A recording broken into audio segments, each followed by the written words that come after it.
Hello, my name is Hassan Haruna from the News Chronicle, a northern reporter. A lot is happening in the northern region. So let me start with the Kaduna state. There is blackout in Kaduna since yesterday. Workers of Kaduna Electricity Distribution Company have gone on an indefinite strike over plan to sack 900 workers and unresolved issues which include unpaid pensions, lack of promotion, among others.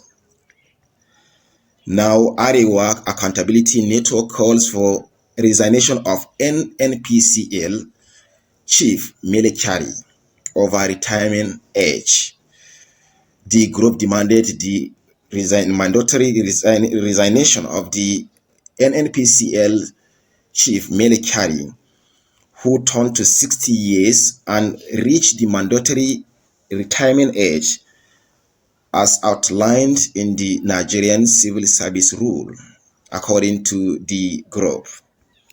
Now, Gombe State, the Economic and Financial Crime Commission (EFCC) has arraigned Mustafa Mohammed, Managing Director of MB Global Travels and Tours, for defrauding individuals 144 million naira under the guise of providing services for the 2024 Ramadan Leisure Hajj.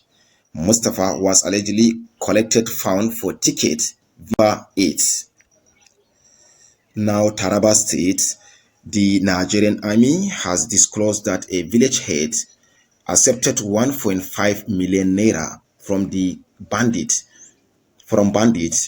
to let them set off their camp in his domain.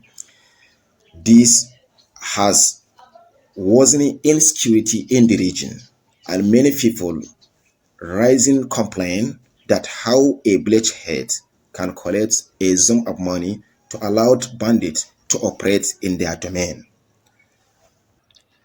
Now move to Niger Republic, a neighboring country, share border with Nigeria. Suspected ISIS terrorists attacked workers of the China National Petroleum Corporation in Agadas and killed over two security officers and kidnapped two Chinese nationals. Don't forget to subscribe to our YouTube channels, like, comment, and share. You can also follow us in X and Facebook. Like, comment, and share.